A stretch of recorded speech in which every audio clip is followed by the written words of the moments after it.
चलो देखो, सो आज का हमारा टॉपिक क्या है? Nutrition in human beings. अभी ह्यूमन बींग्स में न्यूट्रिशन समझने से पहले हमें एक और न्यूट्रिशन होता है किसके अंदर, आपकी जो यूनिसेलुलर ऑर्गेनिज्म। किसी एक यूनिसेलुलर ऑर्गेनिज्म का नाम बताओ, जैसे कि अमीबा। Yes, अमीबा का नाम सुना है? yes, हाँ. ठीक है, तो अमीबा क्या होता है? एक आपका सबसे सिंपलेस्ट या फिर यूनिसेलुलर ऑर्गेनिज्म होता है जिसके अंदर हमें पढ़ना है प्रोसेस ऑफ न्यूट्रिशन, जो कि बहुत इंपॉर्टेंट है। इसके बाद हम आपका पढ़ेंगे न्यूट्रिशन इन ह्यूमन बीइंग। अभी जैसे हमने स्टार्टिंग के प्रोसीजर्स देखे थे ना, आपके टोटल स्टेप्स, तो हमारा सबसे पहला जो स्टेप था इंजेशन, इसके अंदर भी वही स्टेप आएगा। फर्स्ट स्टेप होता है हमारा इंजेशन, सेकेंड स्टेप हमारा क्या होता है? डाइजेशन। थर्ड स्टेप हमारा होता है एब्जॉर्प्शन या एसिमिलेशन। तो ये टोटल 5 स्टेप्स होते हैं। सेम 5 के 5 स्टेप्स आपके अमीबा के अंदर देखने को हमें मिलता है। तब अमीबा की स्ट्रक्चर आपको पता है ऐसी होती है। This is your amoeba. Amoeba के पास ये रहा इसका न्यूक्लियस, एंड एक इसके पास होता है वैक्यूल। तब अमीबा के अंदर देखो कैसे न्यूट्रिशन होता है। ये स्ट्रक्चर आपको दिख रही है, this is your amoeba. Amoeba के अंदर फर्स्ट स्टेप हो रहा है आपका इंजेशन। इंजेशन प्रोसेस आपको पता है, ingestion is the taking up of food. तो अमीबा अपने फूड को इंजेस्ट करता है with the help of its pseudopodia. ये जो आपको स्ट्रक्चर दिख रहा है, देखो ऐसे अमीबा की स्ट्रक्चर होती है। तो अमीबा के पास ये जो फिंगर लाइक स्ट्रक्चर्स हैं, ये इनको ही क्या करता है, थोड़ा सा एक्सटेंड करता है। जैसे ही इसके पास फूड पार्टिकल आया, सपोज ये है आपका फूड पार्टिकल, जैसे ही फूड पार्टिकल आएगा तो ये जो इसकी फिंगर लाइक प्रोजेक्शन है, जिसको हम बोलते हैं आपका सूडोपोडिया, तो अपने सूडोपोडिया को थोड़ा एक्सटेंड करेगा एंड फूड को अपने एनवायरमेंट के अंदर ले लेगा। ये देखो इसने फूड को क्या करा, अपने अंदर एंट्री कराने की कोशिश करी। फिर क्या करेगा, अपनी ये जो वॉल है यहाँ से, इस वॉल को थोड़ा सा डाइजेस्ट कराएगा, एंड डाइजेस्ट कराने के बाद आपका फूड हो जाएगा एंटर। तो इंजेशन प्रोसेस में तो सिर्फ इसने क्या किया, इंजेशन इसने किया with the help of pseudopodia. तो यहाँ पे आपका क्वेश्चन आता है कि अमीबा इंजेस्ट फूड, ये डायग्राम जरूर बना लेना कॉपी में, बाय यूजिंग इट्स सूडोपोडिया। नाम एसिमिलेशन का क्या मतलब था? एसिमिलेशन का मतलब होता है जो फूड उन्होंने ले लिया है उस फूड को यूज करना फॉर एनर्जी। एब्जॉर्प्शन का मतलब तो आपके ब्लड ने एब्जॉर्ब कर लिया है। अब ब्लड कहाँ तक जाएगा, सेल के पास जाएगा। सेल क्या करेगा, उसी फूड से एनर्जी बनाएगा, क्योंकि फूड किस लिए चाहिए, एनर्जी के लिए। तो बेसिकली फूड को एनर्जी में कन्वर्ट करने वाला जो प्रोसेस होता है वो एसिमिलेशन होता है। तो अमीबा ने अपने फूड को इंजेस्ट किया with the help of pseudopodia. पहला स्टेप क्लियर? तो यहीं पे आपका क्वेश्चन आएगा। एंड इस प्रोसेस को हम बोलते हैं, जिस प्रोसेस के थ्रू अमीबा ने फूड को अपनी बॉडी के अंदर लिया, this process is known as phagocytosis.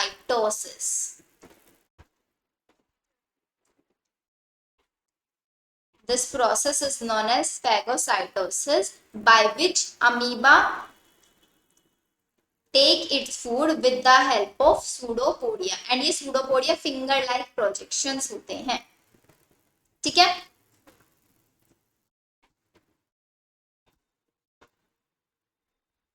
अब इसके बाद नेक्स्ट स्टेप आया आपका डाइजेशन।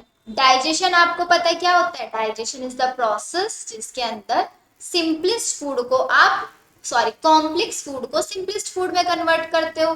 तो डाइजेशन क्या होता है प्रोसेस, जब आप कॉम्प्लेक्स फूड मटेरियल को कन्वर्ट कर रहे हो सिंपलेस्ट फूड मटेरियल में,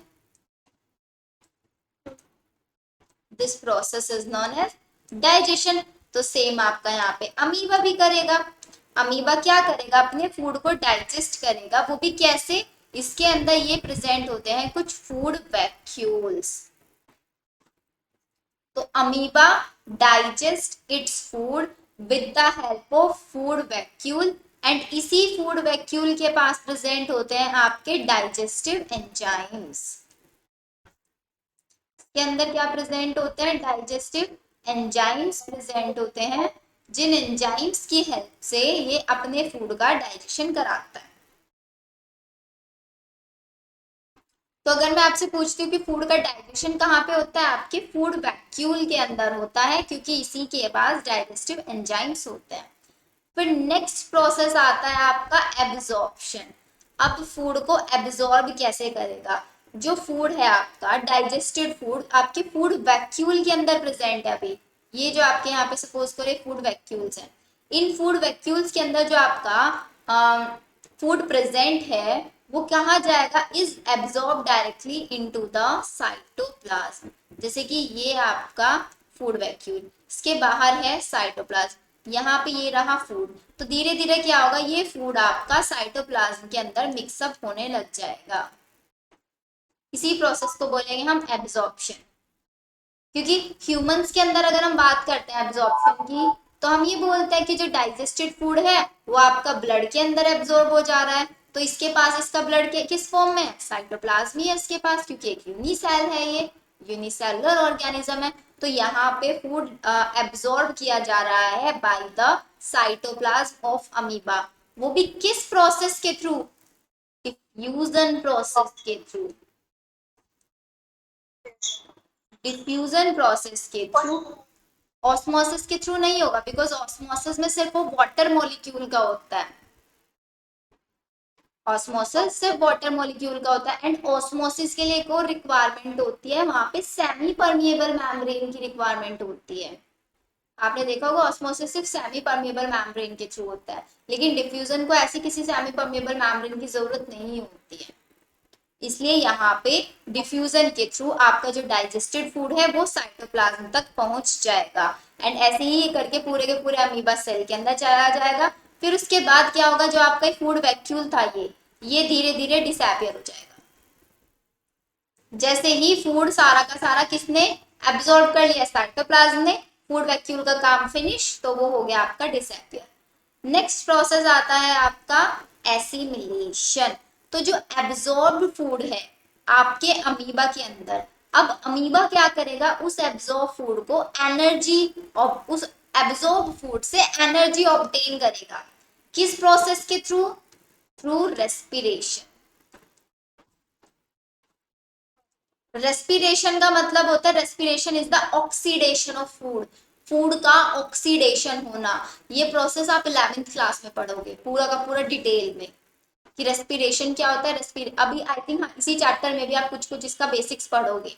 रेस्पिरेशन में सिर्फ क्या होता है? जो आपका फूड है उसका ऑक्सीडेशन होता है in the presence of oxygen. तो जैसे ही फूड आपका ऑक्सीडाइज होगा तो उसके अंदर से निकलती है क्या? एनर्जी। मींस फूड का ऑक्सीडेशन से आपको हमेशा एनर्जी मिलती है।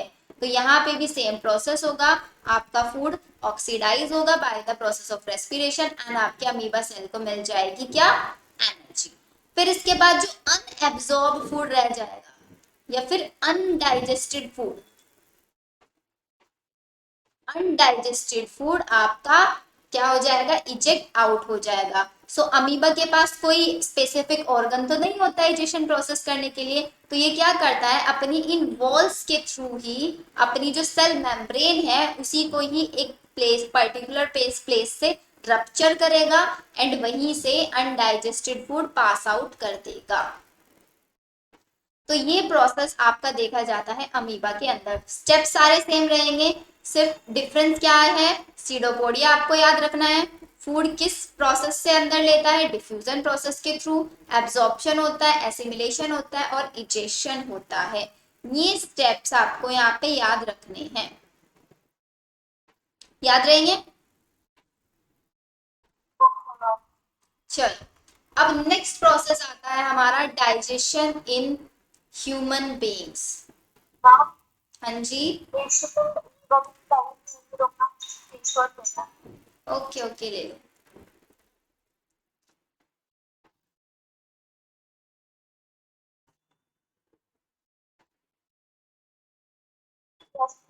चल, अब हम पढ़ने वाले हैं ह्यूमन डाइजेस्टिव सिस्टम, जिसमें आपको बहुत इंटरेस्ट आने वाला है। Human digestive system.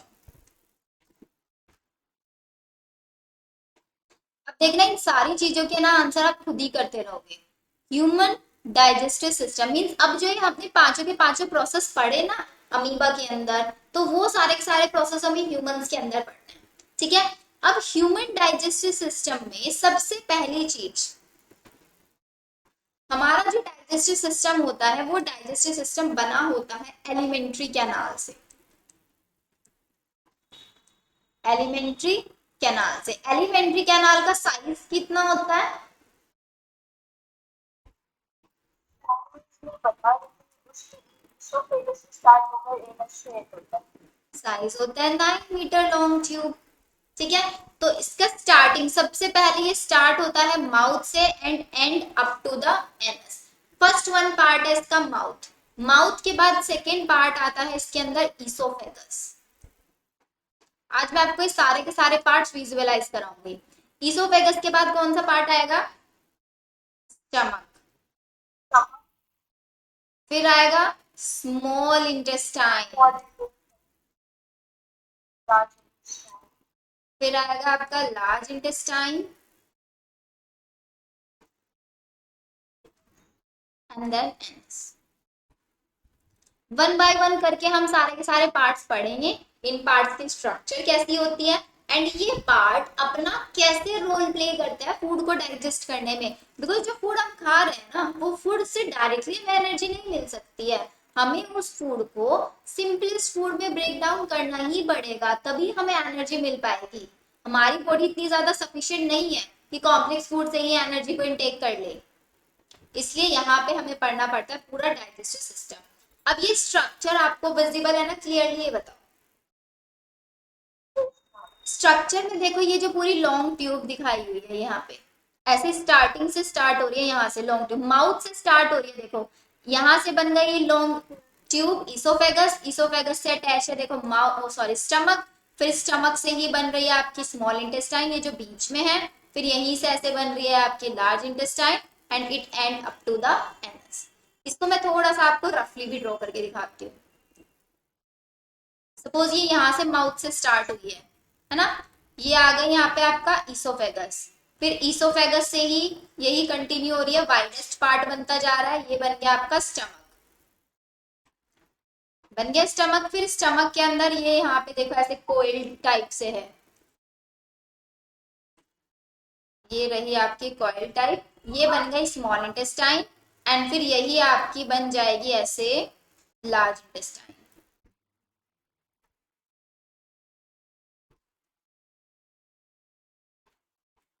And then it end up to the anus. यहीं से ऐसे स्टार्ट होगी एंड यहाँ से। बड़ा अच्छा सा डायग्राम बना है, बट सिर्फ ये डायग्राम मैंने इसलिए बनाया है ताकि आपको समझ में एक कॉन्टिन्यूस ट्यूब होती है। देखो यहाँ से एंड हो रहा है आपका फूड, तो फूड कॉन्टिन्यूसली ऐसे पास ऑन होता चला जाएगा। यहाँ पे जाएगा, फिर स्टमक में जाएगा, फिर स्टमक से पूरे इंटेस्टाइन में घूमेगा ऐसे फूड, फिर इंटेस्टाइन से घूमते घूमते एनस के अंदर आएगा। ऐसे नहीं है कि यहाँ पे एंड हो रही है फिर कहीं और से स्टार्ट हो रही है, एक कंटिन्यूअस ट्यूब है। जैसे वाटर पाइप होता है ना, कंटिन्यू होता है वाटर पाइप, आपने टैप में लगाया और आपको कहीं तक भी जाना है, वॉशिंग वगैरह करना है, आपने कार वॉश करनी है, बाइक वॉश करनी है, तो कॉन्टिन्यूस होता है ना पाइप आपका, बिल्कुल ऐसे ही ये पाइप भी कॉन्टिन्यूस होता है। यहाँ से फूड की एंट्री होगी एंड यहाँ से फूड का इजेक्शन होगा। ये क्लियर बन रहा है आपके माइंड में पिक्चर इसकी? और ये जो बाकी सारे पार्ट्स हैं इनका भी कोई रोल होता है? किसका? ये जो बाकी सारे पार्ट्स डायग्राम में है।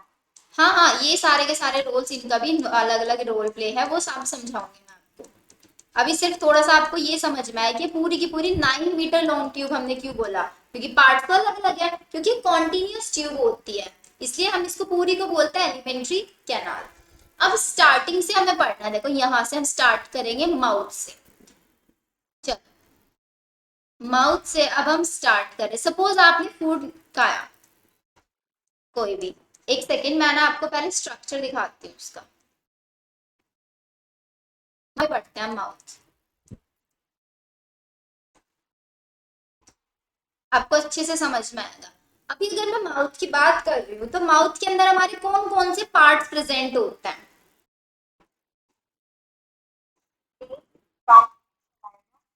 या सबसे पहले हमारे टीथ्स आ गए, फिर आती है हमारी टंग, फिर आता है हमारा स्लाइवा होता है वहां पे। ये चीजें तो वह है जो हमें पता है। अब एक चीज आपको याद रखनी है, हमारा जो माउथ होता है, माउथ के अंदर की जो पूरी की पूरी कैविटी होती है, ये जो आपको यहाँ पे दिख रही है पूरी की पूरी कैविटी, एक सेकेंड में कलर चेंज करके दिखा रही हूँ, ये वाली पूरी की पूरी कैविटी, इस कैविटी को क्या बोलते हैं? दिख रही है कैविटी, ये वाली, ये पूरी कैविटी को हम बोलते हैं oral cavity. This is known as oral cavity. तो ये सारी चीजें आपकी ओरल कैविटी के अंदर ही प्रेजेंट होती है नहीं होती है? अब एक चीज मुझे बताओ, आपकी जो टंग है वो आपकी ओरल कैविटी के फ्लोर पे प्रेजेंट है या फिर रूफ पे प्रेजेंट है? तो फ्लोर पे, वेरी गुड। तो मीन्स आपकी जो टंग है वो आपके फ्लोर से प्रेजेंट है। अब आपका जो रूफ वाला पार्ट है, रूफ वाले पार्ट में कुछ चेंजेस आपने फील किए हैं? रूफ वाले पार्ट को ना मैं दो पार्ट्स में डिवाइड करती हूँ यहाँ पे। एक होता है एंटीरियर पार्ट और एक होता है आपका पोस्टीरियर पार्ट। एंटीरियर का मतलब क्या होता है? आगे वाला पार्ट, जो पार्ट आपके टीथ्स के क्लोज में है, एक बार उसको आप टंग से फील करके देखो। और एक पार्ट आपको जो थोड़ा पीछे की साइड है, P for posterior, P for पीछे, ऐसे याद रखना है, A for anterior, A for आगे।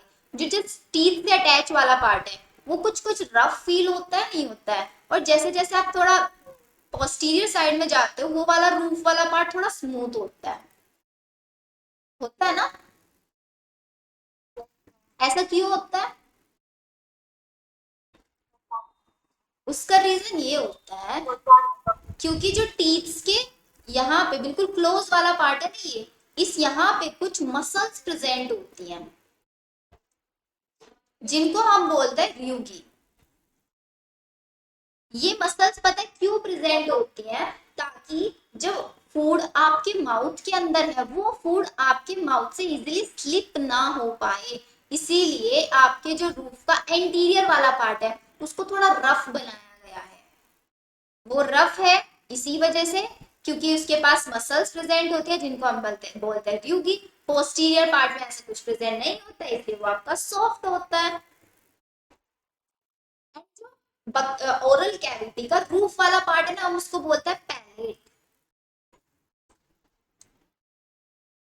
आपकी ओरल कैविटी का रूफ वाला पार्ट पूरा उसको हम बोलते हैं पैलेट। तो पैलेट को मैं दो पार्ट में डिवाइड कर सकती हूँ ना, एक तो आपका रफ पैलेट हो गया और एक आपका सॉफ्ट पैलेट हो गया। बताओ, रफ वो एंटीरियर वाला पार्ट और सॉफ्ट वाला आपका पोस्टीरियर वाला पार्ट। ये चीज समझ में आई? सोचा था कभी ऐसा कुछ भी होता होगा? जब इसी बोलता है ऐसा नहीं सोचा ना कि अलग अलग से हो जाए, तब नहीं सोचा मैंने, लगा ऐसे ही तो होगा। वही तो चीज है ना, मतलब हमारी बॉडी के अंदर, ह्यूमंस के अंदर ऐसी बहुत सारी चीजें हैं जिनको हमने आज तक सोचा भी नहीं है कि ऐसा भी होता है, मतलब फील ही नहीं किया उन सब चीजों को। इसीलिए तो बायो बनाई गई है। बायो को कभी भी लर्न नहीं करना होता है, सिर्फ समझना होता है। जितना ज्यादा आप विजुअलाइज करके पढ़ोगे ना बायो, उतनी ज्यादा आपको इंटरेस्टिंग लगेगी। जितना आप पढ़ते जाओगे ना उतना लगेगा कि यार ये भी होता है बायो के अंदर, ये भी होता है, हमने तो कभी सोचा ही नहीं था ये सारी चीजें भी। ठीक है, बायो में अपने साथ को विजुअल इंटरेस्टिंग होता है, लेकिन डाइवर्सिटी जो प्लांट्स के बारे में आता है वो थोड़ा डिफिकल्ट होता या एग्जैक्टली। चलो देखो, ये चीज होगी माउथ को जो पूरी की पूरी कैविटी होती है उसको बोलता है ओरल कैविटी। तीन पार्ट्स आपने बताया, उसके अंदर टीथ होता है, टंग होता है, स्लाइवा होता है। टंग आपने बताया फ्लोर वाले पार्ट पे प्रेजेंट होता है, तो रूफ वाले पार्ट को हमने देख लिया वहां पे क्या क्या प्रेजेंट होता है। अब स्लाइवा कहाँ से सिक्रीट होता है? हमारे माउथ के अंदर स्लाइवा सिक्रीट होता है बिकॉज माउथ के अंदर प्रेजेंट होती है स्लेवरी ग्लैंड। है। तो ये स्लेवरी ग्लैंड क्या करती है? स्लाइवा का सिक्रीशन करती है। अब स्लाइवा सिक्रीट हो रहा है, क्यों सिक्रीट हो रहा है, इसका फायदे क्या है, क्योंकि कोई भी चीज होता है अगर उसका कोई ना कोई यूज नहीं है तो इट मीन्स वो यूजलेस है। क्या स्लाइवा यूजलेस है, स्लाइवा का सिक्रीशन होना? तो जब वो डाइजेशन में हेल्प करती है, क्या करती है डाइजेशन में वो हेल्प? पहली चीज नहीं सुन, बताया। आपने जो भी फूड खाया उस फूड के अंदर स्लाइवा मिक्सअप हो जाता है, हो जाता है नहीं हो जाता है, एंड उसकी मिक्सिंग में हेल्प करती है आपकी टंग। आपकी टंग क्या करती है, आपका बोलने में हेल्प करती है, स्पीचिंग में हेल्प करती है, आपके स्लाइवा को फूड के साथ इवनली मिक्स करने में हेल्प करती है। दो फंक्शन हमने देख लिए टंग के, ठीक है। अब जो फूड है इसके साथ स्लाइवा मिक्सअप हो रहा है तो ये आपके फूड को क्या बनाता है, स्लीपी बनाता है, और वी कैन से सॉफ्ट बनाता है। क्यों बनाते हैं सॉफ्ट, क्योंकि माउथ से निकल के फूड को इस पाइप्स में जाना है, फूड पाइप के अंदर जाना है जिसको हम बोलेंगे इसोफेगस। फूड को माउथ से निकल के इसोफेगस तक जाना है। अभी कोई चीज बहुत ज्यादा स्लिपी स्लिपी है वो इजीली पास ऑन होगी ना, या फिर कोई चीज एकदम हार्ड हार्ड है, रफ है, ड्राई है बिल्कुल, तो वो तो इजीली पास ऑन नहीं होगी। तो इसलिए स्लाइवा मिक्सअप हो जाता है आपके फूड के साथ ताकि आपको फूड को स्लिपी बनाए और सॉफ्ट बनाए। नेक्स्ट वन चीज, स्लाइवा के अंदर कुछ एंजाइम प्रेजेंट होते हैं जिसको हम बोलते हैं टाइलिन।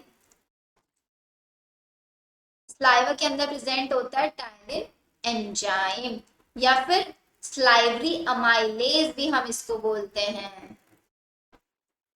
तो फर्मेंटेशन को मानो। स्लाइवरी अमाइलेज, ये पूरा का पूरा नाम एक ही है, फर्मेंटेशन में नहीं था ये आपका। देखो टाइलिन और स्लाइवरी अमाइलेज, इनका काम क्या होता है, सपोज आपने जो भी फूड खाया उस फूड के अंदर स्टार्च प्रेजेंट है तो ये क्या करेगा, आपके स्टार्च का ब्रेक डाउन करा देगा, क्योंकि स्टार्च एक कॉम्प्लेक्स फॉर्म है तो स्टार्च का ये ब्रेक डाउन करा देगा और आपका इसको कन्वर्ट कर देगा सिंपलेस्ट फॉर्म के अंदर। तो हम यहाँ पे ये बोल सकते हैं कि जो आपका माउथ है, माउथ के अंदर स्टार्च का डाइजेशन स्टार्ट हो जाता है। यहाँ से बहुत क्वेश्चन आता है कि आपने जो भी फूड कंपोनेंट खाया उस फूड के अंदर कौन से कंपोनेंट का डाइजेशन स्टार्ट हो जाएगा आपके माउथ के अंदर, या फिर ये भी आपसे पूछते हैं कि डाइजेशन सबसे पहले किस पार्ट के अंदर होता है, डाइजेशन सबसे पहले माउथ के अंदर होता है, क्योंकि माउथ के अंदर है स्लाइवरी ग्लैंड जो सिक्रीट करती है स्लाइवा, उसके अंदर होते हैं टाइलिन एंजाइम या फिर स्लाइवरी अमाइलेज जो क्या काम करते हैं, आपके स्टार्च का ब्रेक डाउन करा देते हैं। डन। चलो इतना हमारा स्लाइवा वाला पार्ट तो आ गया आपको समझ में थोड़ा थोड़ा। अब हम चलते हैं नेक्स्ट पे, टीथ वाला पार्ट। इसको मैं थोड़ा सा रफ कर देती हूँ। अच्छा अब ये बताओ हमारे माउथ के अंदर कितने टाइप के टीथ प्रेजेंट होते हैं, या फिर टोटल कितने होते हैं वो बताओ। कितने? 26 या 20? अच्छा 32। तो 20 किसके अंदर होता है फिर?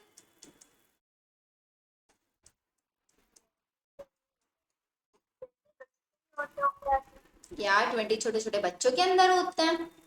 देखो टीथ होते हैं टोटल 4 टाइप के। First one incisors, second canines, premolars and molars. क्या आप बता सकते हो कि इनमें से किसका काउंट कितना होता है? अगर मैं आपसे पूछूं आपके पूरे माउथ के अंदर कितने इंसीजर्स होते हैं, कितने कैनाइन्स होते हैं, कितने प्रीमोलर या फिर कितने मोलर, आपने बताया टीथ।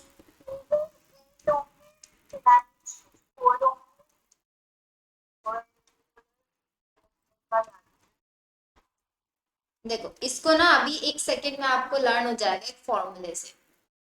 एडल्ट के अंदर टोटल होता है 32, चिल्ड्रंस के अंदर होता है 20। ये यहां तक तो हमें क्लियर है। इंसीजर्स को लिखते हैं हम आई से, कैनाइन्स को लिखते हैं हम कैपिटल सी से, प्री मोलर्स को हम लिखते हैं पी एम से, और मोलर्स को लिखते हैं हम एम से। ठीक है, ये स्ट्रक्चर यहाँ पे देखो एक बार आप, जो स्टार्टिंग के ये 4 टीथ्स हैं आपके, देखो जो ऊपर वाला पार्ट होता है ना, इसको हम बोलते हैं अपर जो, अपर जो, एंड जो नीचे वाला पार्ट होता है इसको बोलते हैं लोअर जो, है ना। तो अभी मैं सिर्फ ना सिर्फ आपको अपर जो की बात बता रही हूँ। अपर जो में जो आपके फ्रंट टीथ्स होते हैं, जब भी आप स्माइल करते हो ना, तो स्माइल करते हुए बिल्कुल सामने से दिखते हैं, तो ये होता है आपके इंसीजर्स, आई आई। तो मतलब टोटल 4 इंसीजर्स हैं आपके अपर मोलर्स, अपर जो के अंदर, है ना। एक ये रहा आपका कैनाइन सी, और ये रहा सी, तो मतलब टोटल 2 कैनाइन्स हैं आपके। अब मैं बात करूँ प्रीमोलर्स की, तो यहाँ पे 2 प्रीमोलर्स प्रेजेंट हैं, 2 इधर साइड है और 2 इधर साइड है आपके। फिर आप बचते हैं आपके मोलर्स, तो 3 मोलर्स यहाँ पे प्रेजेंट है एक साइड में, और एक साइड में भी आपके 3 मोलर। अब अगर मैं क्या करूँ, 4 है, इसको यहाँ पे बीच में एक लाइन ड्रॉ कर दी मैंने ऐसे, बीच से कट कर दिया, सिर्फ इतने वाला मैं पार्ट ले रही हूँ ये। अब एक चीज देखो, ये जो लेफ्ट हैंड साइड है और ये राइट हैंड साइड है, एकदम इक्वल है ना, exact.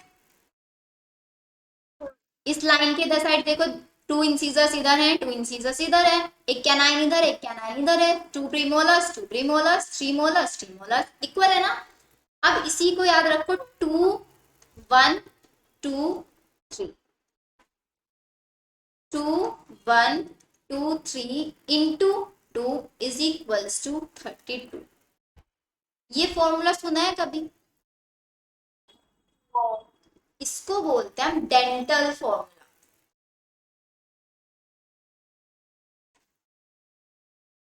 Dental formula means teeth के काउंट को याद रखने के लिए। अब आप देख रहे हो ना, ये वाला मैंने लाइन ड्रॉ कर दी ना, इधर साइड का अपर साइड में कितने हैं, 2 तो है इंसीजर्स, 1 क्या है कैनाइन, 2 क्या है प्रीमोलर, और 3 क्या है मोलर। सेम नीचे वाला साइड में देखो, इधर देखो, 2 इंसीजर्स, 1 कैनाइन, 2 प्रीमोलर और 3 मोलर। मतलब एक साइड वाला मैंने फॉर्मूला लिख दिया, और जब मैं इसकी मल्टीप्लाई 2 कर दूंगी, इसका डबल कर दूंगी, तो इधर वाला भी निकल जाएगा मेरा। आया समझ में? कंफ्यूजन है थोड़ा सा? अच्छा, ऐसे नहीं समझ में आएगा ना, एक और तरीका मैं आपको समझाती हूँ। सिर्फ ये फॉर्मूला याद रख लो, 2123 अपॉन 2123, ये ठीक है। बस क्या करना, अगर आपसे बोले, कोई किसी ने चलो आपसे क्वेश्चन पूछा कि आपके होल पूरे के पूरे माउथ के अंदर कितने टीथ है टोटल, तो आप एक सेकंड में बता दोगे 32 होता है। लेकिन उससे रैंडमली क्वेश्चन पूछ लिया कि आपके पास प्रीमोलर्स कितने होते हैं कंप्लीट माउथ में, कंप्लीट माउथ में प्रीमोलर, तो आपको पता है प्रीमोलर में मैंने जब फॉर्मूला लिखा था तो वहां पे 2 लिखा था, तो इस 2 की मल्टीप्लाई बाई 4 कर दो, 4 2 जा 8, तो 2 यहाँ पे 2, यहाँ पे 4 4 8, तो टोटल 8 प्रीमोलर्स है आपके पूरे माउथ के अंदर। रैंडमली आपसे किसी ने पूछ लिया कि टोटल आपके माउथ के अंदर कितने कैनाइन्स होते हैं, तो इसकी भी मल्टीप्लाई 4 कर दो, इसकी भी मल्टीप्लाई 4 कर दो, इसकी भी मल्टीप्लाई 4 कर दो। अगर आपसे कोई पूछता है क्वेश्चन कि सिर्फ ऋषिता मुझे सिर्फ और सिर्फ आप अपर जो के अंदर बताओ, तो अपर जो में निकालने के लिए आप क्या करोगे, मल्टीप्लाई 2 कर दो। अब आया समझ में?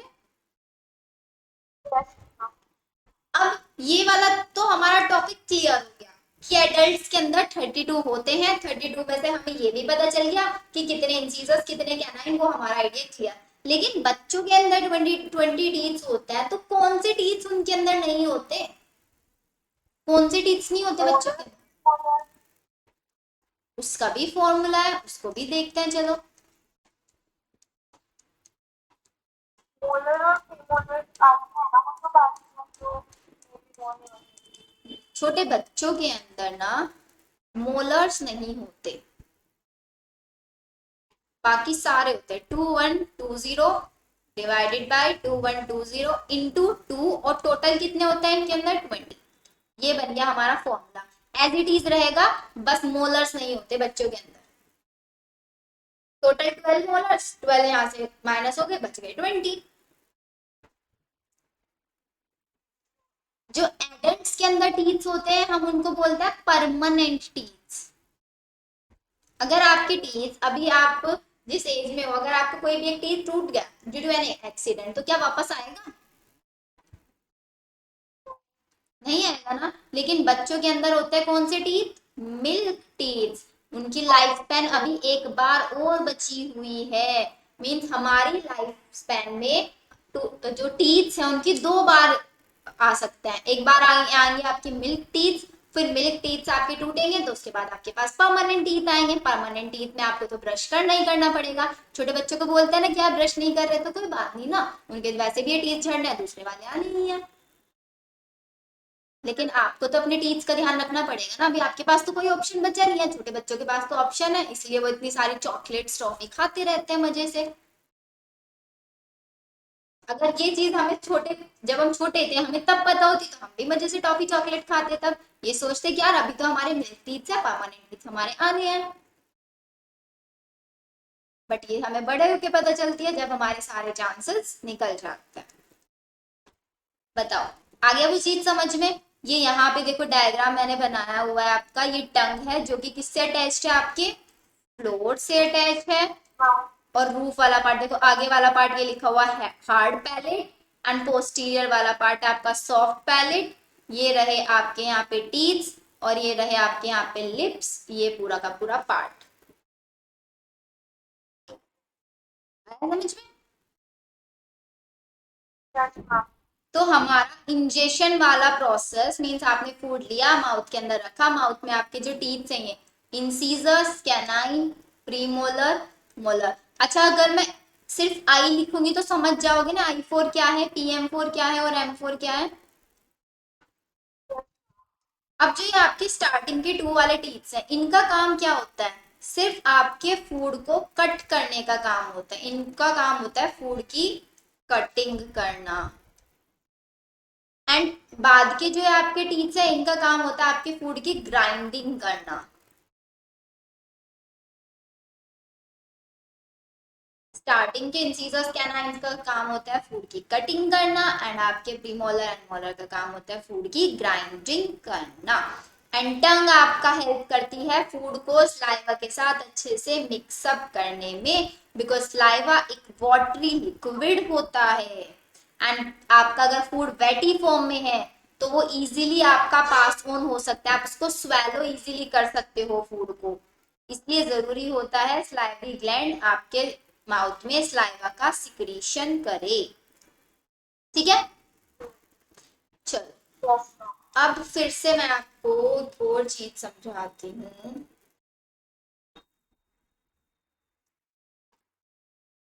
यहाँ पे आता है स्टार्टिंग में। अब ये माउथ वाला पार्ट तो हमारा डन। अब आपका जो फूड है वो सेमी डाइजेस्टेड है। सेमी डाइजेस्टेड का मतलब क्या हुआ? सेमी मतलब थोड़ा सा डाइजेस्ट, हाँ थोड़ा सा डाइजेस्ट हुआ है। और कौन सा पार्ट डाइजेस्ट हुआ है अभी तक फूड का आपके?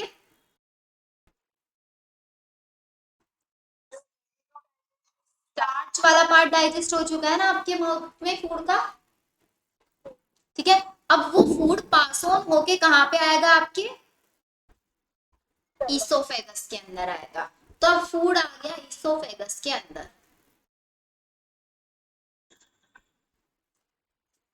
अब मैं डायग्राम बनाऊंगी इसको समझाना, ये मैंने ऐसे क्यों बनाया।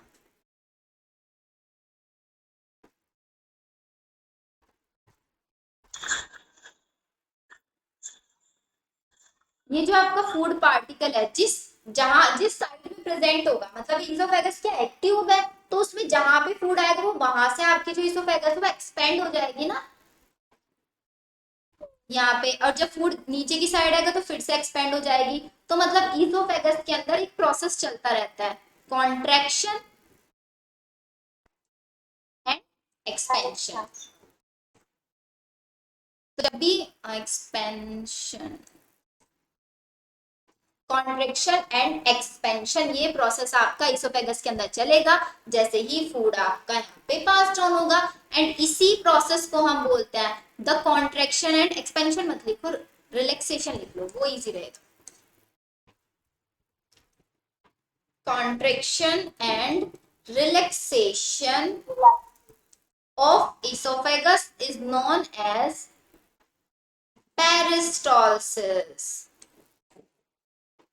पेरिस्टोलिसिस, पेरिस्टोलिसिस क्या एक प्रोसेस है जिस प्रोसेस के थ्रू आपका फूड क्या हो रहा है, एक बार इसोफेगस आपकी क्या हो रही है, एक बार कॉन्ट्रैक्ट हो रही है, एक बार रिलैक्स कॉन्ट्रैक्ट रिलैक्स, उसी प्रोसेस को बोलता है पेरिस्टोलिसिस। एंड फूड मूवमेंट कर रहा है, यहां से इस मूवमेंट को हम बोल देंगे पेरिस्टोल्टिक मूवमेंट, पेरिस्टोल्टिक मूवमेंट।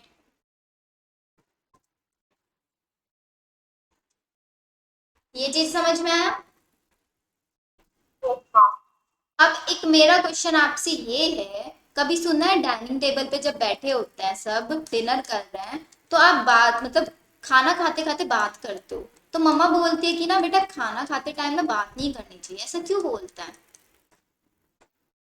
खाना अंदर से आता है। कहाँ पे अटकता है? खाना तो डायरेक्ट फूड पाइप में आना चाहिए, फिर कहाँ पे अटकता है? तो फिर उसको थोड़ा क्यों नहीं होता प्रॉपर्ली, तो फिर वो ज्यादा बड़ा रह जाता है। ऐसा नहीं होता, देखो ये आपका फूड पाइप यहाँ से चल रहा है।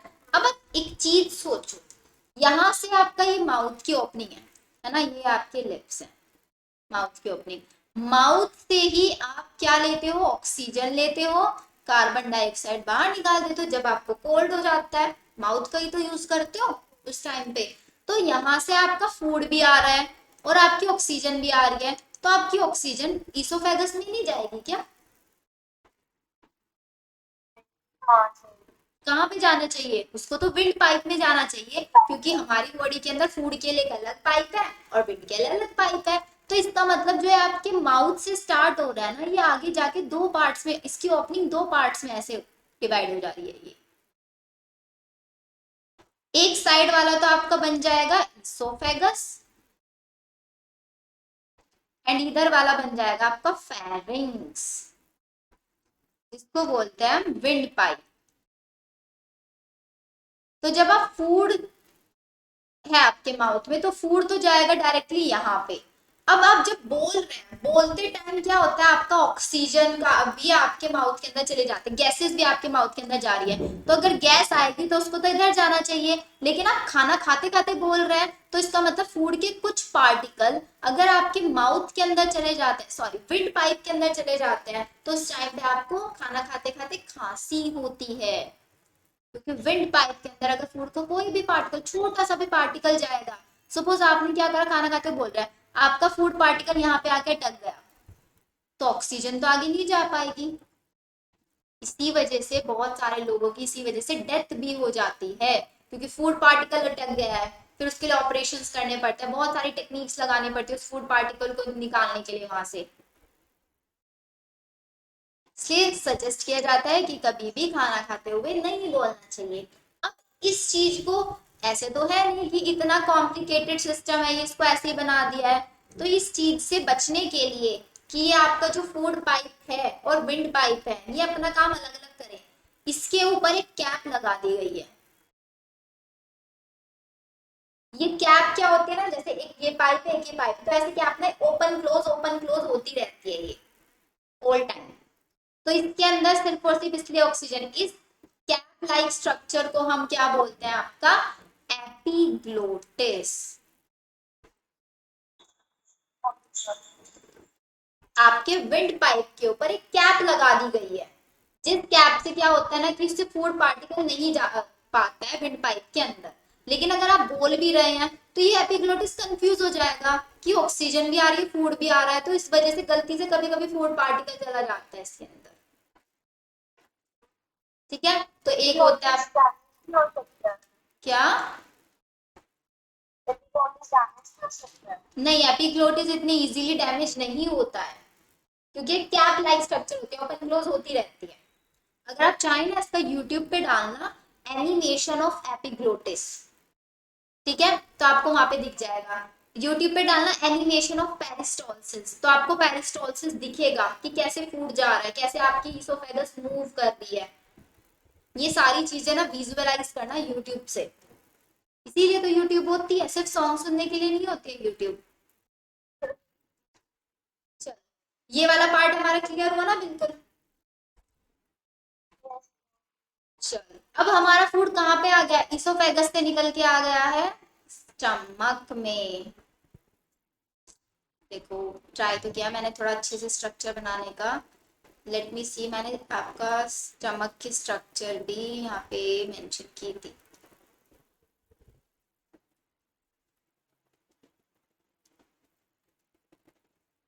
हाँ, ये वाला पार्ट और समझ लो। आपके जो एक बार टीथ्स का पार्ट देख लो, टीथ्स में जो आपका जो ऊपर वाला व्हाइट वाला पार्ट होता है ना, इसको हम बोलते हैं एनेमल।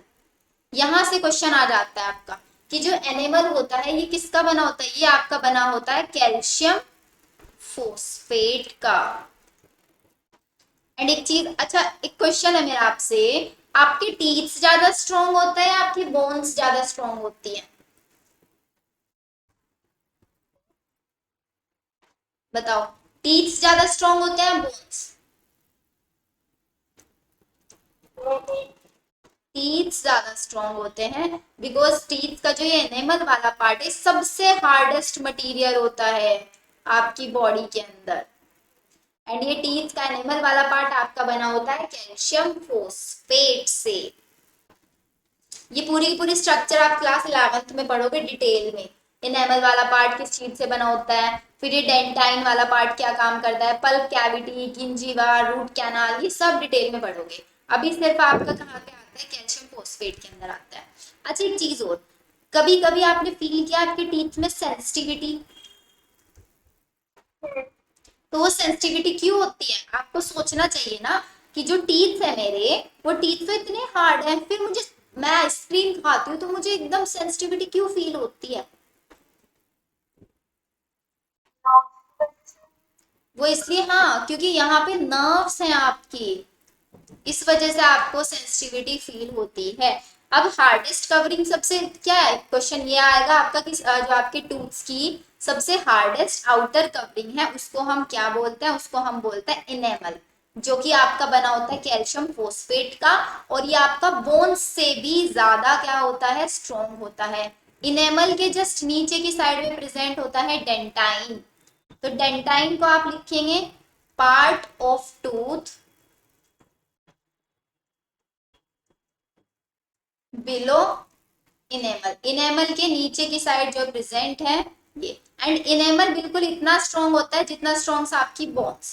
तो we can say enamel is similar to the bones, sorry not enamel, dentine, sorry sorry sorry, dentine, parts of tooth below, हाँ बिनो, यार सही लिखा था मैंने, इनेमल के नीचे की साइड तो प्रेजेंट है ना ये, लेकिन ये बोन्स के जितना इक्वल किसके होता है, डेंटाइन। डेंटाइन और बोन्स दोनों सिमिलर हार्ड होते हैं। एंड इसी डेंटाइन के नीचे की साइड प्रेजेंट होती है आपकी पूरी की पूरी पल्प कैविटी। इसी पल्प कैविटी के अंदर क्या होती है, आपकी नर्व्स होती हैं और ब्लड वेसल्स होती है। कभी कभी ब्लीडिंग जो होती है ना टीथ्स में, वो इन्हीं ब्लड वेसल्स की रप्चरिंग की वजह से होती है। Blood vessels plus nerves.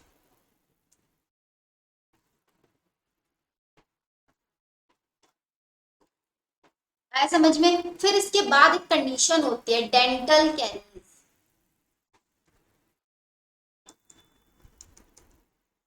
इसकी डेफिनेशन लिखो पहले, डेंटल कैरीज क्या होता है। Dental caries is the formation of holes in the teeth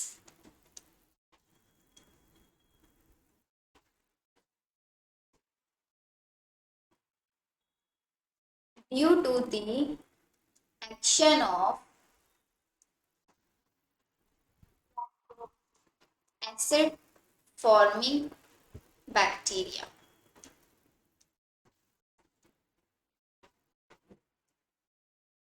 and improper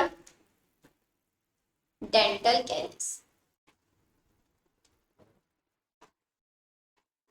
जब आपके टीथ्स के अंदर आपको छोटे छोटे होल्स फील होने लग जाएं, उन्हीं को बोलते हैं डेंटल कैरीज। वो इस वजह से भी हो सकता है क्योंकि आपके टीथ के अंदर बैक्टीरियाज लग गए हैं, या फिर आपकी डेंटल इम्प्रॉपर डेंटल केयर, आप अपनी टीथ की अच्छे से केयर नहीं कर रहे हैं। अब इसका रीजन सुनो, ये क्यों होता है। जब भी आप कोई भी शुगर या फिर कोई चॉकलेट खा रहे हो, सपोज करो आप, तो चॉकलेट आपने खाया, उस चॉकलेट का छोटू सा पार्ट आपके टीथ के अंदर स्टिक रह गया, तो उसी पार्ट के अंदर क्या होगा, आपके बैक्टीरियाज ग्रो करने लग जाएंगे उस शुगर के ऊपर। उसके अंदर शुगर होती है, तो उसके अंदर क्या होंगे, बैक्टीरियाज ग्रो करेंगे, एंड बैक्टीरिया अपने अंदर से एसिड का फॉर्मेशन करते हैं। बैक्टीरिया अपने अंदर से एसिड प्रोड्यूस करते हैं, एंड यही एसिड क्या करता है, आपके इन कैल्शियम फॉस्फेट को डिसॉल्व करने लग जाता है।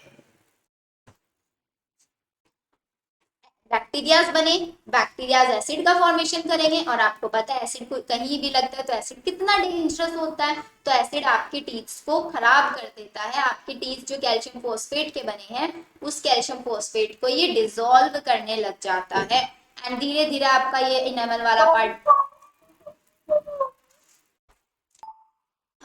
तो डेंटल कैरीज मैंने बताया, डेंटल कैरीज किस वजह से होती है, कोई भी फूड पार्टिकल हो, आप चॉकलेट खा रहे हो, टॉफी खा रहे हो, उधर वो आपके टीथ पे स्टिक रह गए, इसलिए बोलता है रात को सोने से पहले ब्रश जरूर करना चाहिए। क्योंकि रात के टाइम पे क्या होता है, आप कुछ भी नहीं खाते, आपने चॉकलेट खाया, आपने ब्रश नहीं किया, उसको छोटा सा भी पार्ट आपके टीथ में लगे रहेगा, तो पूरी रात बैक्टीरिया ग्रो कर जाएंगे आपके माउथ के अंदर। बट दिन के टाइम में क्या होता है, आप कुछ ना कुछ पानी वानी या कुछ ना कुछ करते ही रहते हैं एक्टिविटी, जिसकी वजह से वो पार्टिकल आपका निकल भी सकता है, लेकिन रात के टाइम में तो आप सो जाते हो, तो बैक्टीरिया को और अच्छे से टाइम मिल जाता है ग्रो करने के लिए, और अच्छे से एसिड वो प्रोड्यूस करता है। इसलिए ज्यादातर जो डेंटल कैरीज होते हैं वो रात के टाइम में ही होती है। ठीक है। अब ये डेंटल कैरीज क्या करती हैं, आपका जो पल्प कैविटी है ना, पल्प कैविटी के ऊपर इतनी सारी प्रोटेक्शंस बनी हुई है, इन प्रोटेक्शंस को ये वीक कर देता है।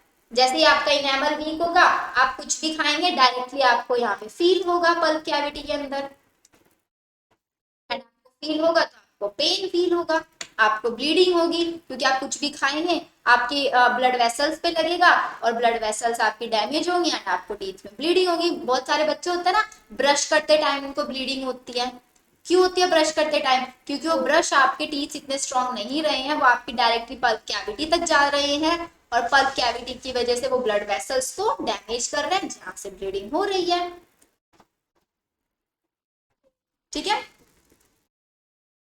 चलो इतना हमारा क्लियर हो गया। इसीलिए बोला जाता है कि आपको जो टीथ्स हैं उनको क्लियरली क्लीन कर रेगुलरली क्लीन करना चाहिए। अगर आप रेगुलरली अपने टीथ को क्लीन नहीं करते तो आपने देखा होगा आपके टीथ के ऊपर एक येलोइश लेयर बन जाती है, फूड पार्टिकल की लेयर होती है वो, या फिर आपके जो बैक्टीरिया के सेल्स होते हैं ना उसकी लेयर होती है, उसको हम बोलते हैं डेंटल प्लैक, वो येलोइश लेयर। या तो बैक्टीरियल्स आपके इनेमल के ऊपर ग्रो कर गए उसकी भी वजह से दिखती है वो, या फिर आपके फूड पार्टिकल की लेयर होती है। तो इसलिए सजेस्ट किया जाता है रेगुलरली आप ब्रश करें। अच्छा, जो आप ब्रश करते हैं, जो आपका पेस्ट होता है वो काम कैसे करता है, आपने रात में चॉकलेट खाई, बैक्टीरिया आ गया आपके टीथ में, उसने एसिड बना दिया। अब जो ये पेस्ट है इसका नेचर होता है बेसिक, पेस्ट का नेचर है बेसिक, आपके टीथ में बन चुका है एसिड, तो पेस्ट क्या करेगा, इसको न्यूट्रलाइज करा देगा। अगर आप पेस्ट नहीं करोगे तो ये एसिड पूरा दिन आपके इनेमल को डैमेज करता रहेगा, लेकिन अगर आपने सुबह उठते ही पेस्ट कर लिया है तो इसकी वजह से आपका यहीं पे ये एसिड फिनिश, जब तक फिर आपका नेक्स्ट बैक्टीरिया नहीं आएगा, ग्रो नहीं करेगा, एसिड नहीं बनाएगा, तब तक आपके टीथ सेफ रहेंगे।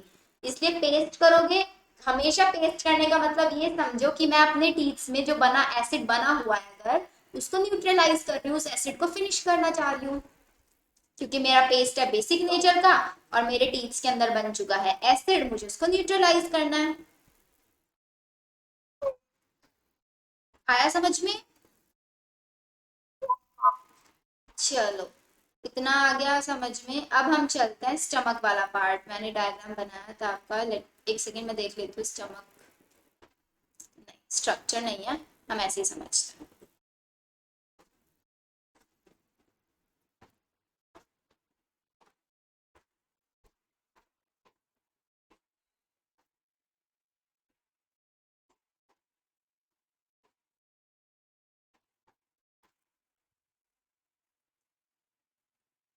स्टमक की शेप कैसी होती है?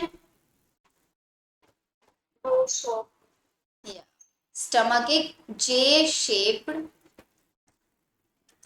ऑर्गन होता है, एंड इसको हम बोल सकते हैं it is the widest part, सबसे वाइडेस्ट पार्ट होता है आपकी एलिमेंट्री कैनाल का,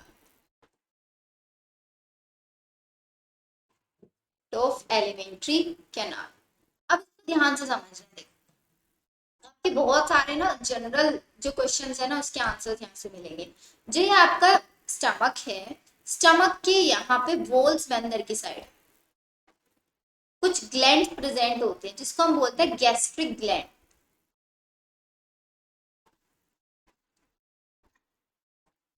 स्टमक की अंदर की साइड प्रेजेंट होती है गैस्ट्रिक ग्लैंड। ये गैस्ट्रिक ग्लैंड अपने अंदर से सिक्रीट करती हैं 3 टाइप के केमिकल्स। फर्स्ट वन ये सिक्रीट करती हैं HCl, पेप्सिन, म्यूकस। अब देखो, पहली चीज आपका HCl। HCl क्या है? HCl की फुल फॉर्म क्या होती है?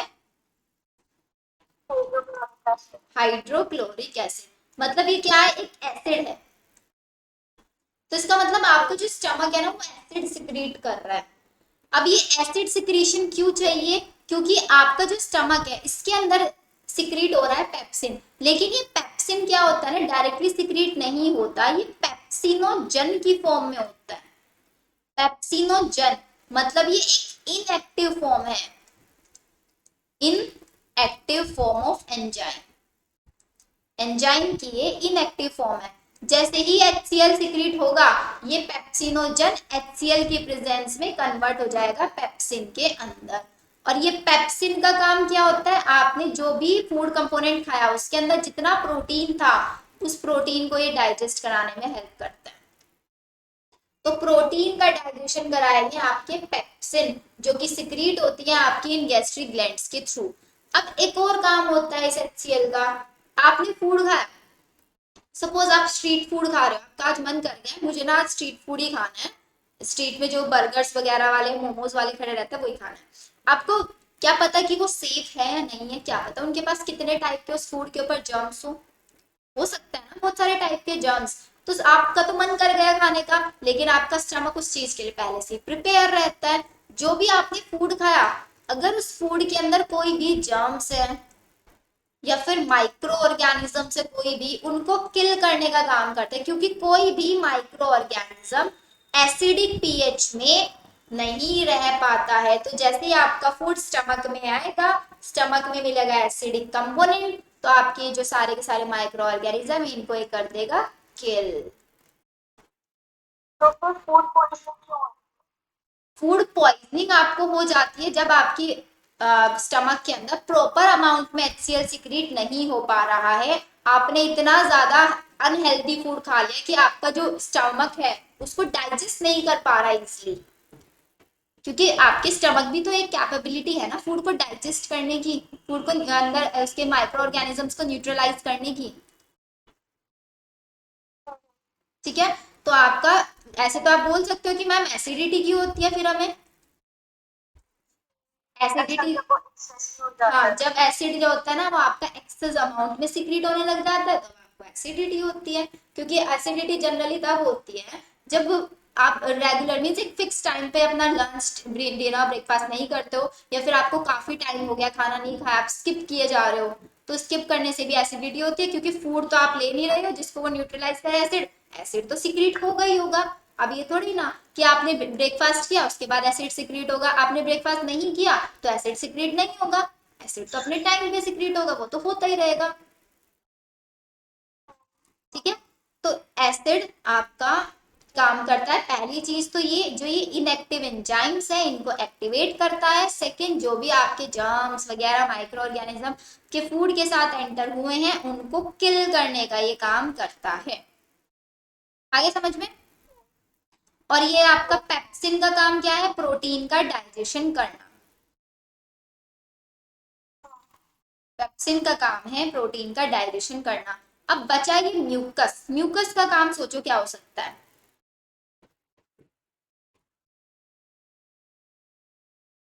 का पढ़ा याद आ गया। Mucus help to protect the, अब देखो ये आपका यहाँ पे सिक्रीट हो रहा है HCl, this is your HCl। तो HCl आपके स्टमक के अंदर है। तो हमने सुना है कि अगर हम लैब में गए तो हमको बोला जाता है कि एसिड से बिल्कुल दूर रहो। अगर एसिड आपकी स्किन पे डल गया हल्का सा भी तो आपकी स्किन डैमेज हो जाएगी, है ना। लेकिन स्टमक, आपके स्टमक के अंदर ही एसिड बन रहा है, तो वो आपके स्टमक को क्यों नहीं डैमेज कर रहा है? बिकॉज म्यूकस की वजह से। म्यूकस क्या कर रहा है? आपके स्टमक को प्रोटेक्ट कर रहा है। तो म्यूकस क्या करता है? It helps to protect the stomach wall,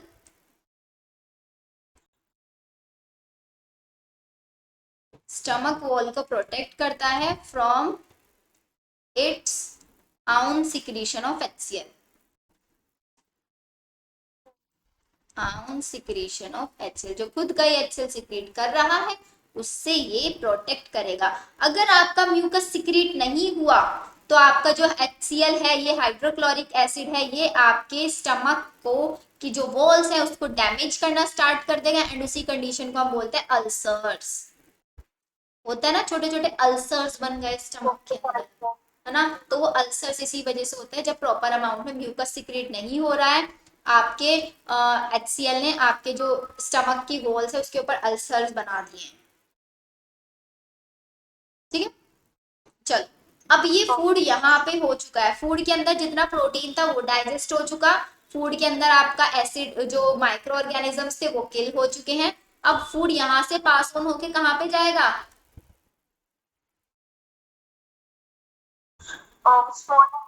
या स्मॉल इंटेस्टाइन। तो फूड के स्मॉल इंटेस्टाइन में पास होने के लिए यहाँ पे एक ओपनिंग प्रेजेंट होती है ऐसे, जिसके थ्रू यहाँ पे स्टार्ट हो जाएगी ऐसे स्मॉल इंटेस्टाइन। इसको बोलते हैं हम आपका स्पिंक्टर मसल, स्पिंक्टर मसल। इसको मैं आपको डेफिनेशन बना के लिखवाती हूँ, लिखो। The exist of food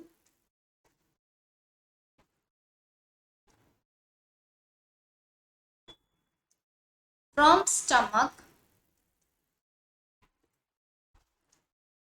is regulated by a sphincter muscle,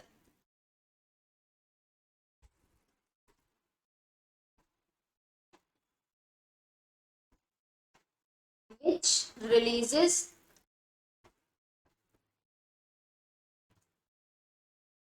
it in small intestine, in small amount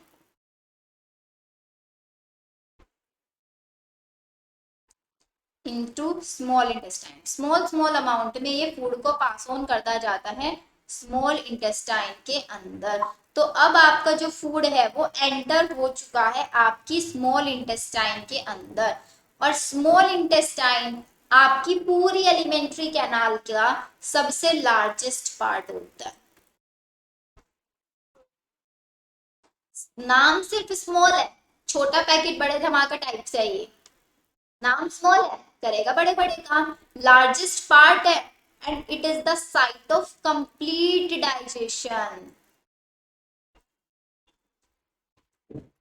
complete digestion की साइट भी मीन्स आपके फूड के अंदर जितने भी कंपोनेंट हैं सारे के सारे यहाँ पे डाइजेस्ट होंगे ही होंगे। आगे कोई ऑप्शन बचता ही नहीं है, तो इसलिए हम इसको बोलते हैं it is the site of complete digestion. And ये आपका स्मॉल इंटेस्टाइन है बट स्मॉल नहीं है, ये लार्जेस्ट पार्ट होता है। ठीक है, ओके।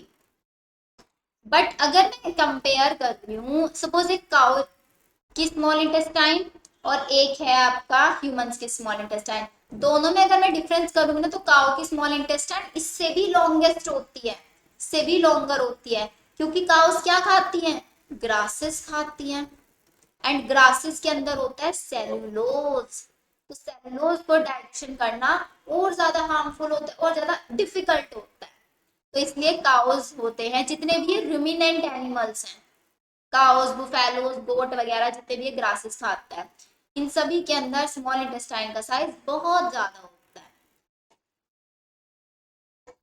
ठीक है। तो हम ये भी बोल सकते हैं ना, जितने भी हर्बीवोर्स हैं, हर्बीवोर्स कौन से होते हैं, जो सारे प्लांट्स खाते हैं, ग्रीन ग्रासेस वगैरह खाते हैं, तो उनके अंदर स्मॉल इंटेस्टाइन आपकी बहुत ज्यादा डेवलप होती है, बहुत ज्यादा लार्जेस्ट होती है, क्योंकि उनके अंदर डाइजेशन कराना और ज्यादा डिफिकल्ट हो जाता है एज कंपेयर टू आपके जो ओमनी या फिर ओमनीवोर्स या फिर कार्निवोर्स हम बोल सकते हैं, जो मीट वगैरह खाते हैं, उनके पास शॉर्टर स्मॉल इंटेस्टाइन होती है। तो साइट ऑफ मैं इसको कंप्लीट डाइजेशन बोल रही हूँ, तो इट मीन्स आपके फूड के अंदर जो भी कंपोनेंट है, सपोज आपके फूड के अंदर है कार्बोहाइड्रेट, प्रोटीन, लिपिड्स, इन सभी का डाइजेशन आपका स्मॉल इंटेस्टाइन के अंदर ही हो जाएगा। ठीक है।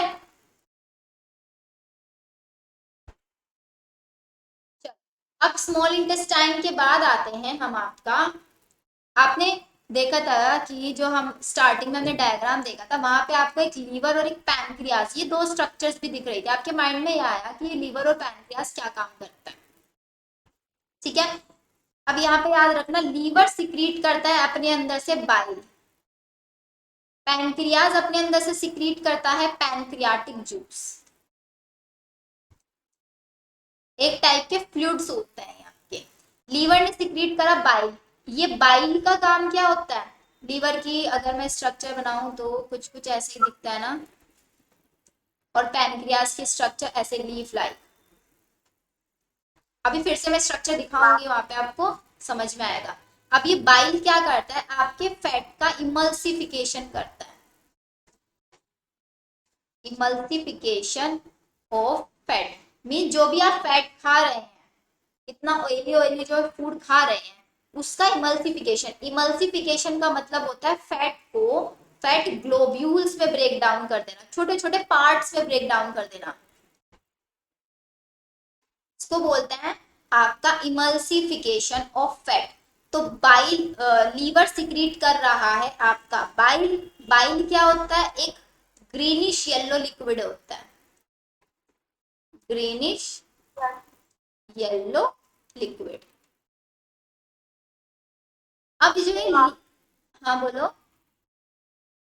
आप 345 कर रहे हैं मुझे, मेरा शायद देखो, तो मैं बता रही थी आपको, लीवर, लीवर सिक्रीट करता है बाइल, बाइल क्या होता है, ग्रीनिश येलो लिक्विड होता है। अब लीवर तो अपने अंदर से बाइल को सिक्रीट किए जा रहा है, अब बाइल कहीं ना कहीं जाके तो स्टोर होगा या नहीं होगा, तो बाइल आपका स्टोर होता है आपके गॉल ब्लैडर के अंदर। गॉल ब्लैडर एक पाउच लाइक स्ट्रक्चर होती है, जिसका काम सिर्फ क्या होता है, बाइल को स्टोर करके रखने का। जब भी आपने फैट खाया, गैल ब्लैडर क्या करेगा, अपने अंदर से बाइल को रिलीज कर देगा, और आपका ये फैट के ऊपर जाके काम करेगा और फैट का करा देगा इमल्सिफिकेशन। सेम पैनक्रियाज करेगा, पैनक्रियाज अपने अंदर से पैनक्रियाटिक जूस सिक्रीट करेगा, जिसके अंदर प्रेजेंट होते हैं पैनक्रियाटिक एंजाइम्स। ये पैनक्रियाटिक एंजाइम्स भी क्या करते हैं, आपके फूड का डाइजेशन कराते हैं, जो फैट ग्लोब्यूल्स है, इन फैट ग्लोब्यूल्स का भी डाइजेशन कराते हैं, जो प्रोटीन बच गया है कुछ अमाउंट में अनडाइजेस्टेड, उसका भी डाइजेशन कराएंगे। बट एक चीज हमेशा याद रखना, यहाँ से जो है बाइल सिक्रीट हो रहा है और ये यहाँ से गैस्ट्रिक जूस सिक्रीट हो रहा है, इन दोनों का सिक्रीशन आपके स्टमक के अंदर ही आएगा, इन दोनों का सिक्रीशन स्टमक के अंदर ही आएगा। तो इट मीन्स इसीलिए हम बोलते हैं कि आपका stomach he, sorry not stomach, not stomach, small intestine, small intestine, small intestine, तो इन सभी का सिक्रीशन आएगा आपकी स्मॉल इंटेस्टाइन के अंदर। इसलिए हम बोलते हैं आपकी स्मॉल इंटेस्टाइन को साइट ऑफ कंप्लीट डाइजेशन, क्योंकि फैट का डाइजेशन हो गया, लीवर ने हेल्प किया उसमें, लीवर ने अपना बाइल दे दिया स्मॉल इंटेस्टाइन को कि तुम फैट का डाइजेशन करा लो, पैनक्रियाज ने पैनक्रियाटिक जूस दे दिया कि आपके पास जो भी कंपोनेंट बच गए हैं वो आप मेरे एंजाइम्स की हेल्प से करा लो। ठीक है।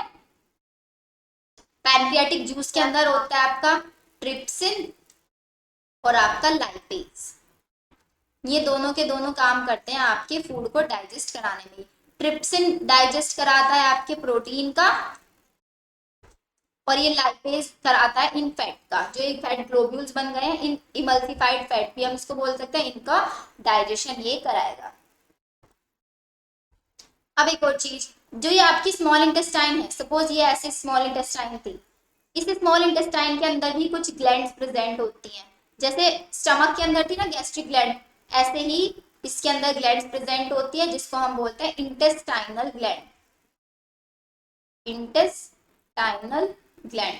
तो ये इंटेस्टाइनल ग्लैंड भी क्या करती है, अपने अंदर से सिक्रीट करती है इंटेस्टाइनल जूस, इंटेस्टाइनल ये जूस सिक्रीट करती है। अब ये इंटेस्टाइनल जूस के अंदर भी बहुत सारे एंजाइम्स प्रेजेंट होते हैं,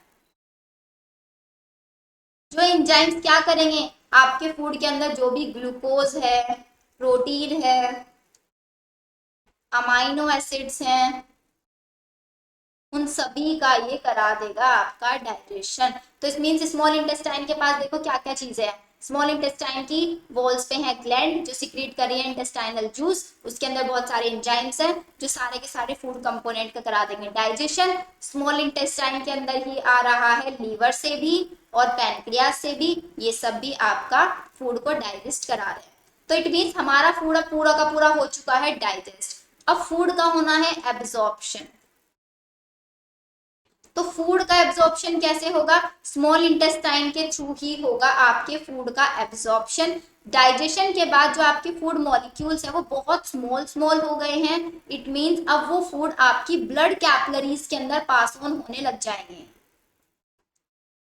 ब्लड कैपिलरीज। तो अब जो आपका डाइजेस्टेड फूड है वो सारा का सारा ब्लड कैपिलरीज के अंदर ट्रांसफर हो जाएगा, एंड ये फूड ब्लड कैपिलरीज के अंदर ट्रांसफर होते ही ब्लड कैपिलरीज कहाँ पे पहुंचेंगे, आपकी सेल्स के पास जाएंगी और सेल्स को दे देंगे ब्लड। तो सेल्स क्या करेंगी, यहाँ से ब्लड को लेंगी और इसके अंदर से बनाएंगी एटीपी, मतलब एनर्जी बनाएंगी, एनर्जी बनाएंगी, और इसी प्रोसेस को हम बोलते हैं आपका एसिमिलेशन। ये प्रोसेस हो जाएगा आपका एसिमिलेशन। अब इसी पाथवे में सेल्स के पास तो सारा का सारा फूड आया, जिस फूड से एनर्जी बनानी थी उन्होंने बना लिया, जो बाकी का फूड बच गया है अनडाइजेस्टेड फूड, जिस फूड से उन्होंने कोई एनर्जी नहीं बनाई, उस फूड का हो जाएगा इंजेशन। यहाँ तक। अब जो ये फूड है आपकी सेल्स क्या करें, आप ये तो नहीं पूरा पूरा दिन खाना खाते रहते हो, आपने सुबह ब्रेकफास्ट किया उसके बाद 4-5 घंटे का गैप ले लिया, तो ये क्या करता है, जितना भी आपने फूड खाया सेल उस फूड को अपने पास स्टोर करके रख लेता है। किस फॉर्म में उसको स्टोर रखता है, वो ग्लाइकोजन की फॉर्म में स्टोर रखता है। तो धीरे धीरे क्या करता रहता है, ग्लाइकोजन को कन्वर्ट करता रहेगा ग्लूकोज में, और ग्लूकोज से बनाता रहेगा क्या, अपनी एटीपी, अपने पास ही फूड को ग्लाइकोजन की फॉर्म में। जैसे कि होता है ना, हम क्या करते हैं अपने घरों के अंदर मैगी वगैरह में खानी होती है तो हम स्टॉक ला के रख लेते हैं काफी सारे, जब हमें भूख लगेगी हम मैगी निकालेंगे और खा लेंगे। ऐसे ही सेल करती हैं, फूड को ग्लाइकोजन की फॉर्म में स्टोर रख लिया, जब उनका मन किया कि हाँ अब हमें एनर्जी की जरूरत है, ग्लाइकोजन को कन्वर्ट करेंगे ग्लूकोज में और बना लेंगी एटीपी। ऐसे आपका होता है पूरा का पूरा डाइजेशन। ये प्रोसेस समझ में आया पूरा प्रोसेस, कोई डाउट? चलो, तो अब हमारा स्टफ फिनिश हो चुका है डाइजेस्टिव सिस्टम। अब आपका डाइजेस्टिव सिस्टम के बाद नेक्स्ट हमें स्टार्ट करना है क्या, रेस्पिरेशन। वो हम आपका नेक्स्ट लेक्चर में करेंगे। पूरा रेस्पिरेशन में हम आपका कैसे आप इस जो ये फूड है, इस फूड से एनर्जी कैसे बनाते हो, फूड से बेसिकली एनर्जी बनाने वाला प्रोसेस हम पढ़ेंगे, ठीक है। एंड आप ऑक्सीजन कैसे लेते हो, कार्बन डाइऑक्साइड कैसे आपकी बॉडी के अंदर वो ट्रांसफर होती है, वो पूरा का पूरा प्रोसीजर इसके अंदर आएगा।